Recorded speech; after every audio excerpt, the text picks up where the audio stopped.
Sidwell has Laura and Sonny exactly where he wants them. What's up, my Jade Speaks? Probably wondering where the hell are these reviews at? I apologize. It's been a very long, stressful, tiring, annoying ass week, and I'm glad it's over. Until Monday.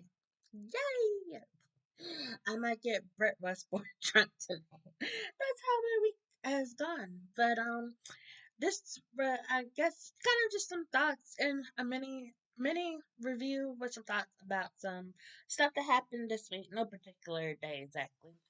You know what? Some days I probably don't even know what day some of this stuff happened already. But anyways, the big thing Sidwell. I had a feeling that Sidwell had more ways to frame Laura and now Sonny also with the whole thing. I was like, it can't just be the body. And sure enough, Sidwell had some surveillance pictures and stuff. I guess somebody was watching them because it looked like a really dead area, so I don't see why cameras would be there. But I guess Sidwell has somebody there taking pictures. So wonder if it's just some random lackey or it's just gonna be revealed as somebody else. I don't know. But I thought that was funny. Because I do remember that was in the Wednesday's episode when Laura opens the door and she's like, I just knew that you were coming here or something like that. So yeah, because I remember yesterday was him, showing the pictures to Laura and, Bull came over and I guess said, well, basically, I was still kind of confused what he wanted Laura to do. Yesterday was a very confusing day. I had a bad, horrible headache. But him talking to Sunny today basically just wants protection, you know, don't mess with Sidwell. Sidwell's like, don't mess with me, don't mess with my son, not even a little scratch. So I guess Sunny is hired protection or something. But it's just me, I just said, well, hot now. And I was like, I didn't really like him in the beginning, but then him, spending the time with Brett and then popping Dalton just made me really like fall in love with him. Like I'm just like I have a hot for hot for him now. And I was like I'm so into the silver foxes, but then, Baldy Sitwell is pretty hot too. I don't know, but Kevin came back. What was he in Switzerland? No, Dublin, not in the U.S., not in Portugal, but it's come back, and it was it was kind of weird watching him because I know he's played Dr. Kevin Collins way longer than he's played Joy Armstrong, but he's been playing Joy Armstrong way more than Dr. Kevin Collins this year. So watching him on the show was kind of weird. It's like it just me, or did it look like John Lindstorm was trying so hard to be not a bad guy, just a boring psychiatrist, which is the way they've been writing Kevin Collins for a while now. So, but yeah. Not only that, I guess he's really cold. He's all like covered up and stuff. I'm like, what? Come on, Donald Storm. Kevin, he's a good looking dude. Show some skin. Maybe that's just me. Okay, maybe I just have a thing for old dudes. Anyways, but Laura came clean to him. I was like, pretty surprised, but a part of me thinks that this is a way to write off Kevin. Maybe have him divorce Laura because at this point they're not really interested in really writing for Kevin. They hadn't been, so that's probably why John Lindstone tried out for Joey Armstrong. So yeah, have them divorce and then Kevin can stay on Kevin. John Lindstone can stay on Beyond the Gates, but that's just me. But it sounds like Kevin's gonna try and help Laura through this or something. I don't know. But Laura's nightmare today was hilarious. I was like, she opened the door and it's Cyrus, and I was like, wait, what? I thought people said he died because I wasn't watching when he that whole storyline. That was during my break. I was like, I thought they said that he was dead, and then went to commercial. When he came back, I'm like, Yeah, I think Laura's having a nightmare here. And sure enough, yeah, because then, on the steps is Esme. But I loved Esme's outfit. That was beautiful. And she still has the beautiful long parted hair. I'm jealous. I was trying to do that with mine, but mine just, mine has a little curl to it because it was in a bun. So I was tired of it touching my back. Anyways, but, they're just like, Cyrus had the gun and was like trying to get Laura to go confess to what had happened. Basically just saying like you're a huge hypocrite, bitch. That's basically what she was doing. And with Esme, when she was talking, I was just like, I felt bad. It's like I kind of want Esme to come back and be redeemed. I know it's crazy because if you know me, Esme just pissed me off. Like she had moments where I really enjoyed her, but then at the same time, she kept coming between Spencer and Trina. I'm a big Sabrina lover. So, but I don't know. But I still think that her and Spencer are still alive out there somewhere. And I think they'll come back one day eventually when the time is right. But we would get a new Spencer, because Nicholas Chavez, he's out there doing it in Hollywood. If you ever saw, I forgot which Menendez brother he played on that Netflix special. I don't think I could ever look at him the same. If you ever seen it, you might understand how I felt. It's like that whole special. Oh my goodness, yeah, it was good, but oh my god, nasty ass fuckers. Anyways, speaking of um Trina. Well, I'll talk about her in a minute. Lordy, that child drive me crazy. But I thought it was hilarious how Emma and Gio went to the lab and got all the dogs and brought them to Sunny's place. Oh my god, that's Sunny's face. That's hilarious. Grandchildren, what do you do for them? Yeah, but I guess I missed when they said that they were the shelter was closed, and that's why they brought the dogs to Sunny's place. Yeah, I did miss the first 8 to 10 minutes of yesterday's episode. Yeah, because I went to the office, but I got off before 2, but it had to come. Yeah, by the time I got out the office until home, it was a little after 2. Yeah, it must have been just came back from commercial when I turned it on. Yeah, but I came home, so the dogs were like, "Oh my gosh, we gotta go outside, we gotta go outside." Lordy. Anyways, back to that was hilarious. And then Dante shows up because Rocco's there. Rocco was at home. He got released and he get home, and then he gets pissed at Dante because Dante wants Rocco to stay away from Gio, and Rocco didn't like that, so he went to Grandpa's house, and so Dante went in there. He was he was mad, and Rick was mad too because Rick was there. Speaking of silver foxes, whew, man, man. Okay, back to he's mad because Rocco's there, and he's like, I'm trying to, prove his innocence, get him out of this, and you make him an accessory to another lab break-in. And I was like, yeah, I get it, but in Gio and Emma's defense, you know, um, they didn't know Rocco was gonna be there. Rocco should be at home with his stank ass parents, but he's at Grandpa's house. So, yeah, and Dante, was going in on Gio again, and Sunny, I like that Sunny was like Dante, no, yeah, I was like, what? Dang it, I'm sitting up here on Sunny's side over Dante. I don't think that's happened. I mean, I don't hate Sunny as much as I used to, but still, he get on my nerves sometimes. It did kill my boo Julian, so I will never forget that. I can hold a grudge for sure. But Rocco set it up to Dante too. I really like that, and Dante just left because ain't nobody want his ass there anyways. But I'd rather stay with Sunny too, and risk getting blown up or something. Cause I'm there versus being with Lulu or Dante. But it looks like in the previews for Monday, it looks like Rocco will be back home. Yeah, I was like, what? Oh, I know. Lulu was telling Rocco and Charlotte to hurry up and get back inside. I was trying to figure out what that was, but it looks like I was like, that didn't occur to me until just right now that Valentine escaped from prison.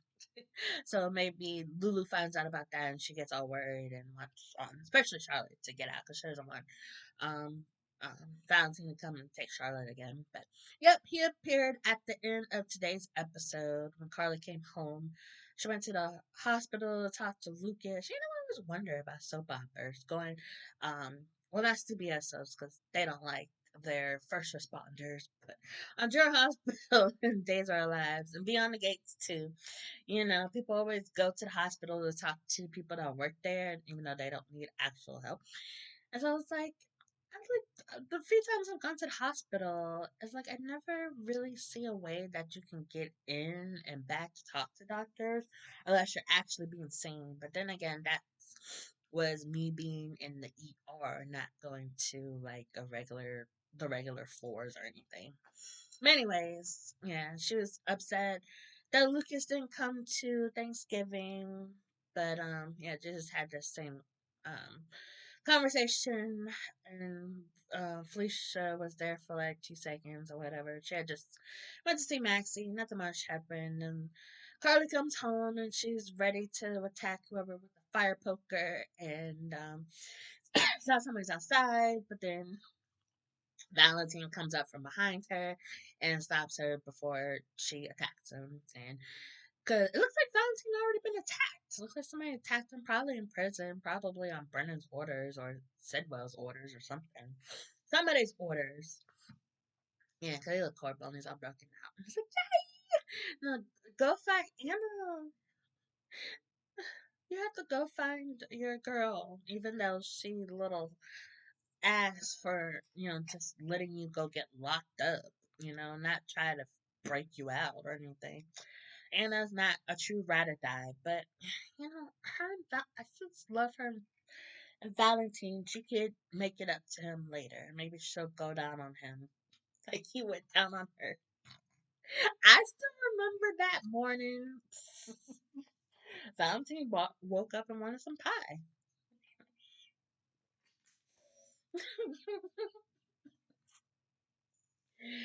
Oh lordy, but Brennan, yeah, I'm trying to figure out what exactly is Carly and Valentine's plan here. Maybe now that Valentine broke out, he can, we'll see some scenes on Monday with him and Carly talking about their plan. Hopefully, maybe, because I don't know. I feel like maybe I missed something, or maybe I did miss something. I don't know, but we shall see. But Brennan, I'm trying to figure out what he did with Vaughn.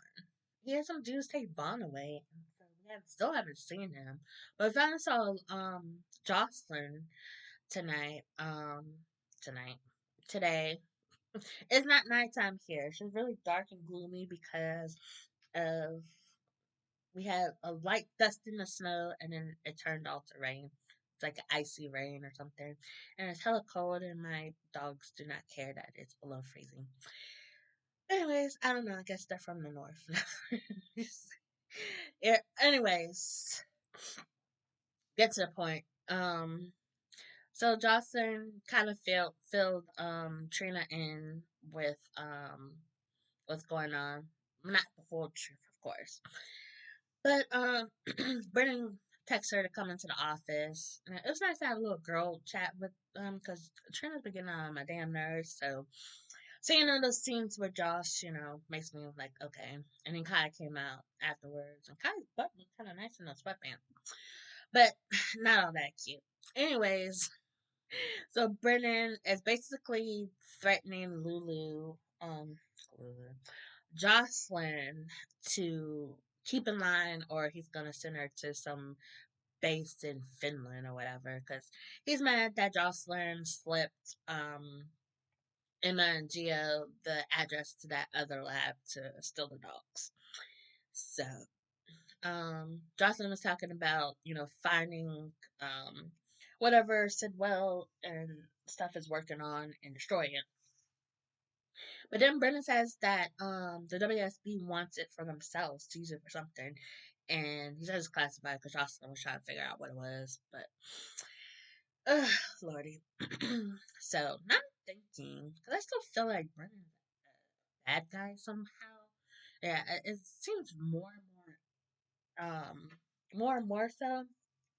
So I think I'm trying to figure out if WSB, because WSB can be kind of shady, but does do they or Brennan want this the most? That's what I was trying to figure out. But I guess we will find out hopefully sooner rather than later because the storyline really needs to end. But the other thing with Brit last thing get Brit was born wasted. Yeah, she got wasted at the Brown Dog, because that's what it's called. That's Curtis's bar or whatever. Yeah, so she gets wasted there, and then she's like dancing with Cody and stuff. They were reminiscing about how Cody came in and knocked her out in the pool. They should have showed a flashback of that. That shit was so funny. Anyways, and yeah, Molly walked in as they're drunk dancing, and yeah, she saw the kiss too, so Molly's got upset. So hopefully, Britt and Jason can help Cody out with that one. Yeah, because Jason was talking to Spinelli about Maxine or whatever. I don't think Jason was all that interested. He was too busy watching Britt and Cody. He looked hella fucking jealous. So, Britt, your plan worked perfectly. No, I need to go back and watch the beginning to see.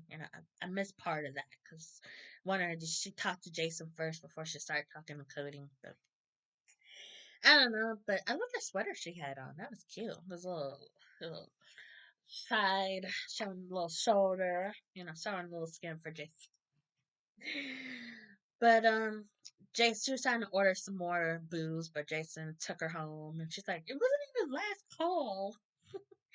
Oh Lord, and she's just like falling all over the place, and it was time to take her medicine, but she's like, "I have to do something. I don't need you in here. Go stand out in the hall. Isn't that what bodyguards do?" Oh my gosh, Jason walking out into the hall and just standing like I was laughing too hard. That shit was hilarious. And Bert just like slams the door. But yeah, she couldn't do her ejection. She was too wasted and she was shaking a little bit. So Jason had to help her.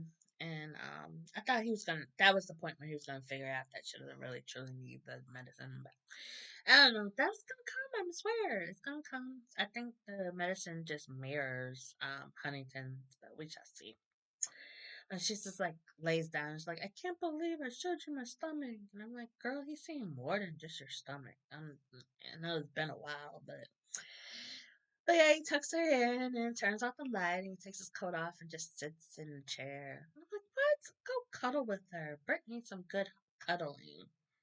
Yeah, take off the pants. Yeah. Anyways, that's just me. But I don't know. From the previews, it didn't look like the scenes will continue on Monday, but we shall see. Then eventually, Bert has to wake up wondering why the hell Jason's in our room. Come on, we have to have those scenes. But I'm hoping before the end of the year they passionately hug because they both could use it. Brit might not be as Birchy. But yeah, Jason really needs to question her about the whole Dalton stuff. But anyways, on to the other asshole, Curtis, and well, yeah, Curtis and oh dang, I was about to say Ryan, not Ryan. Oh, Drew. He's still Ryan Lavery to me. I didn't like Ryan Lavery either. He was an ass, but I think Drew it like surpasses Ryan Lavery as asshole. But anyways, he married Willow. Willow married that she didn't marry him because she loved him. She married him for a kid. So that was a little ceremony. I thought it was funny how Michael's just like lurking outside, like, like I was waiting for him to put the thing on the window. But he didn't even stay there for the whole ceremony. He just saw them and then left, got drunk, and had sex with Jacinda. Yeah. To Rory's first love scene as Michael Canthos. Yeah, it was nice. It could have been hotter. Then again, the last sex scene I saw was with oh lordy, what's her name? Um Claire and Holden on Young and the Restless. That was hotter, but it was cool to see them together. See a love scene on General Hospital. Um, why do I have a feeling that one has happened recently? Oh yeah, Jocelyn and Vaughn. That was pretty hot too. Anyways, uh,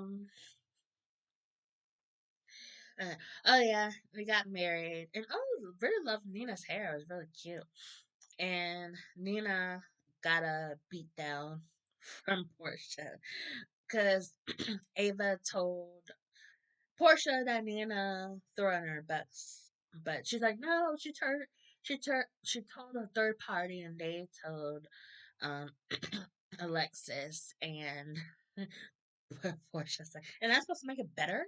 And then she saw Nina, and she's like, Nina's like, I'm just trying to do everything I can for my daughter, blah blah. And Portia's like, I don't give a damn. And then they started fighting, and Portia just next scene is Portia just walking out. And he was like, what happened? And I was like, I want to see Nina's face. Did Portia like whoop her ass or something? Because because she did tell Nina that she was pregnant. She's like, I don't have have a baby in prison, blah blah. And Nina just feels all bad and stuff. So she probably didn't fight back. So I was like, I was waiting for Nina to walk out with like her dress ripped and her eye blackened as bad as Rocco's, but of course that didn't happen. Never let me have anything. But Curtis, their Thanksgiving dinner got interrupted. Trina found out that her mom was pregnant and she's mad that everybody knew except for her. And then she saw Curtis kissing Jordan. Now she's getting all in Jordan's face. And then, she got Nathan's face for wanting to take Curtis down to questioning. And then Hat Daddy and Stella were going back and forth saying that, Curtis, was having an affair, and Stella's mad that Hat Daddy didn't say nothing, blah blah. And it's like, I don't consider it really a affair because they've already filed for divorce, if I'm not mistaken. So, you know, I don't consider it that. And Jordan, the only thing Jordan is that she's stupid for wanting to be with Curtis. She's not a prize, but she's not really good as her undercover work because she hasn't found out anything of importance that I know of, or not even sure what she's trying to find out undercover. I don't know, but while Curtis is being questioned by Nathan, he's having these flashbacks of meeting with Miss Wu about paying her $1 million to kill Drew. But of course, he doesn't say that to Nathan, and Jordan helps get him out, and they go back to his club, and he's like he decides to tell her the truth of what happened. He did. He paid Miss Wu, and she said he was gonna be killed within an hour. But then Jordan's like, timeline didn't max up or whatever, and so turns out Curtis was stout and went back to recall the money or get the stop the transfer basically. So no, so Curtis really didn't. So that he's the only one that's like really like crossed out of being the shooter. But I wonder if Miss Wu really did send somebody still to kill shoot Drew. But then again, Miss Wu, she seems like somebody that would hire competent hitmen. So I don't know. Or they could have been sloppy on purpose in order to make it look like Curtis did it or somebody else did it. But then again, deep down I still think somehow Willow I still think that Willow did it. I don't know. And she's just using Drew to get off, and once she gets acquitted, she will reveal that she did shoot Drew, and that she'll do it again, and then pops him for real. And because I was also wondering, did she sign a prenup? Because if she didn't sign a prenup and she kills him, she gets all his money and stuff. So I will have to give it to Willow. She really did all that, but we shall see. We shall see with that. Other thing to notate about this week is how Ned just shows up to Thanksgiving dinner looking just fine. Like, dude, you just had a heart attack and you're in the hospital for like 2 seconds. And now you're out walking around like it was nothing. I'm like, oh my gosh, General Hospital. Your show is called General Hospital. You should focus on, illnesses and stuff. We never even got to see Ned in the hospital. It's like they just took him in. We didn't get to see him in the bed. People sitting next to him, just holding his hand, like, "Wake up, Ned," or "Oh, blah blah blah." I don't know, but it seems very underwhelming. It makes me wonder why they ever had Ned have a heart attack in the first place. It just, aside from making Drew look bad, but then again, Ned hasn't mentioned that Drew was, saw him, just left him there to have a heart attack. So, mm, I don't know. Not only that, but that's something. Never mind. I won't talk about that. Yeah, I thought that was pretty stupid. Kind of like with Drew getting shot, and he's out for not even a week, and he's awake, and trying to pin this all on Michael. Whatever. But that's all. Oh, Trina and Kai want to try to figure out who really shot Drew because she doesn't want her parents to go down for it. But I don't really care about them right now. But anyways, that's all I have to say about this week. That's pretty much all that I remember of this week. If I didn't remember it, I probably wasn't that interested. Or maybe I was and just blanked it out. I don't know. Like I said, I have a horrible headache, so probably some stuff I did forget. But if I forgot anything, what else interesting happened on General Hospital this week? What did you enjoy the most? Let me know in the comments below. And if you like this video, hit the like button. Subscribe for more General Hospital videos and other soap opera videos. And hit the notification so you know when I post a new video. And I think I done some self promotion. Thank you for watching. I hope everybody has a wonderful weekend. Love you guys.